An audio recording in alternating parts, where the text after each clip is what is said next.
Numpaka.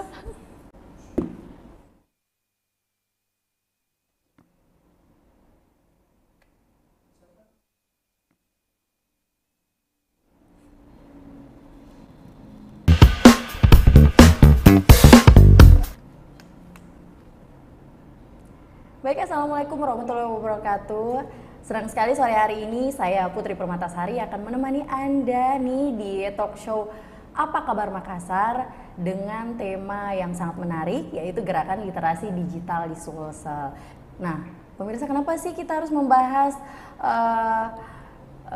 tema itu pada sore hari ini? Karena kita tahu kalau literasi digital itu sangat diperlukan dalam penggunaan teknologi dan dalam memanfaatkan media digital seperti alat komunikasi, jaringan internet, dan juga dalam berselancar di media sosial. Nah, saat ini siapa sih yang tidak punya media sosial, ya kan? Nah, pemirsa, di samping saya sudah ada narasumber kita yang sangat berkompeten di bidangnya, yang akan berbincang tentang gerakan literasi digital khususnya di Sulsel nih. Kita kenalkan. Perkenalkan teman-teman, saya Latifah Nur Fauzia selaku koordinator dari Simpul. Sebelum itu kita masuk ke literasi digitalnya, kita masuk dulu ke Simpul Duta Literasi Digital. Ada simpulnya, ada dutanya juga berarti ya? Ya, sudah pasti itu dua hal yang berbeda. Jadi gini nih ceritanya Kak Putri. Kan ini kami itu dinaungi dari Dinas Perpustakaan dan Kearsipan Provinsi Sulawesi Selatan. Ya. Nah, mereka itu menunjuk selaku duta literasi digital. Beliau membutuhkan beberapa tenaga lah. Beliau nggak bisa bergerak sendiri. Komunitas namanya Simpul Duta Literasi Digital. Nah, peranan Simpul Duta Literasi sendiri itu apa sih? Nah, tolong dong dari dijelaskan. Simpul Duta Literasi Digital itu kami membantu Duta Literasi Digital untuk mengedukasi masyarakat terkait meningkatkan kecakapan digital dari masyarakat yang ada di Provinsi Sulawesi Selatan. Mungkin seperti itu Kak Putri. Tapi ini Simpul Duta Literasi itu berbasis seperti komunitas, ada banyak orang di dalam, ada berapa orang sih? Oh iya, kalau Simpul Duta Literasi Digital saat ini tuh kurang lebih ada 38 orang. Dan itu dia mewakili dari 16 kabupaten kota. Jadi kalau berdasarkan data yang ada pada saat ini, utamanya di tahun 2022 nih Kak Putri, indeks pembangunan literasi digital di Sulawesi Selatan itu sudah mencapai peringkat ketiga, mengikuti dari Kabupaten Kota Jogja dan DKI Jakarta. Iya, karena setahu saya itu dulu agak rendah, mungkin di peringkat ke-7 atau ke-8 ya. Sekarang udah peringkat ketiga. Wah, keren. Ketiga. Sepertinya ini juga berperan besar dari duta literasinya sendiri nih. Ya, tentunya itu tidak dipungkiri, semua juga berdasarkan peran dari duta literasi digital sendiri dan masyarakat yang semakin sadar untuk bisa meningkatkan kecakapan digitalnya. Nah, apa saja sih yang wajib dipahami dalam peningkatan literasi digital? Boleh dijelaskan? Boleh diulang tadi? Apa-apa saja sih yang kita mesti tahu tentang literasi digital, apa yang mesti dipahami nih, garis-garis besarnya aja. Oh, garis-garis besar. Jadi di dalam. Tapi boleh dijelaskan juga, siapa tahu kita bisa kuliah 1 SKS nih soal literasi digital bersama Latifah sore hari jadi, ini. Sebelum itu mungkin saya lanjut tadi, Kak Putri. Jadi kan indeks pembangunan literasi digital itu di Sulawesi Selatan udah ada di peringkat 3. Iya. Dan ada juga 3 kabupaten kota utama nih yang tertinggi. Apa saja Tahu nih Kak Putri. Bukan dari Kota Makassar loh ternyata peringkat pertama. Dari mana? Dia dari Kota Parepare. Parepare. Iya, Kota Parepare. Tempatnya PSM main. Iya, betul sekali. Terus jadi Kak Putri ke Parepare juga nonton PSM tidak? Terus yang kedua? Jadi yang kedua baru dia. Oke, keren.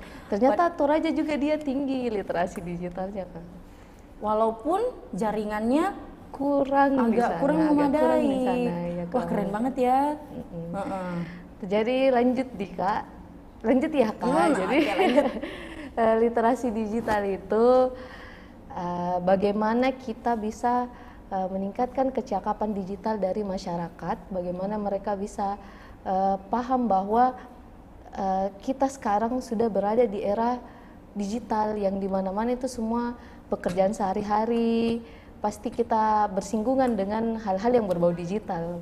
Kan Kak, seperti itu kurang lebih. Sekarang saja kan ada kamera, ada HP, pakai laptop, semuanya serba digital. Sekarang saja untuk meeting tidak perlu tidak perlu ketemu langsung untuk membahas suatu project. Kita juga bisa menggunakan Zoom meeting, kan itu juga salah satu bagian dari perkembangan digital. Iya betul. Jadi itu di era pandemi, di era literasi pandemi digital kayaknya sangat penting. Sangat penting sampai sekarang malahan, dan itu salah satu dampak dari pandemi hingga sekarang. Gunakan alternatif lain untuk bisa tetap menggerakkan pekerjaan sehari-hari kita, kurang lebih seperti itu. Terus masih ada lagi. Ada apa yang hal penting yang mesti dipelajari dalam berliterasi digital itu? Ada Ya, seperti ada. tadi sempat berbincang-bincang sebelum live kan, ada beberapa tadi, ada Ada empat empat komponen. ya, Apa? ada kurang lebih, bukan kurang lebih, ada empat hal yang harus komponen. dipahami nih pemirsa. Ada namanya digital skill.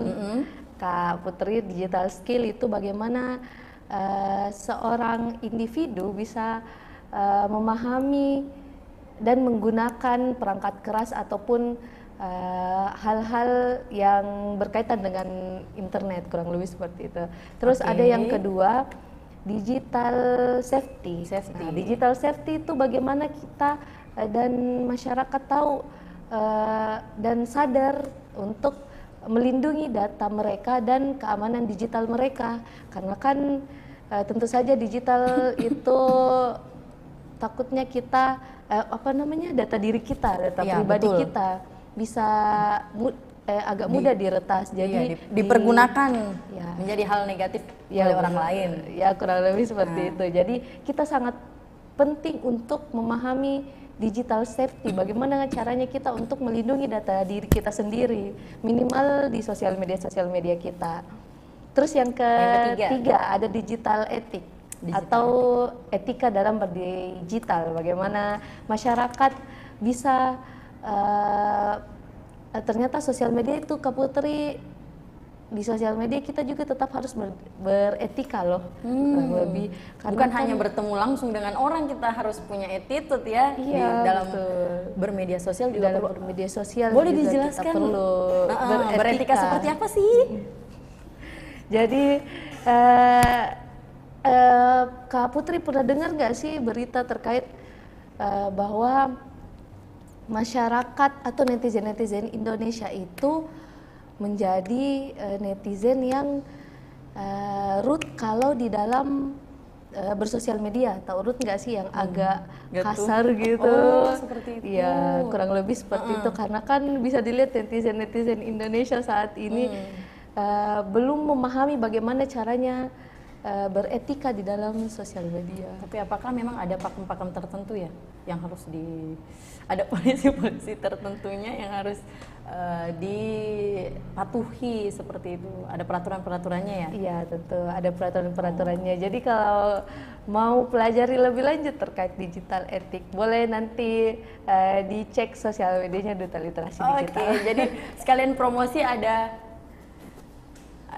Sekalian promosi, boleh follow akun Duta Literasi Digital, itu Instagram, untuk terus Facebooknya Facebook, Duta Lidi. Jangan lupa.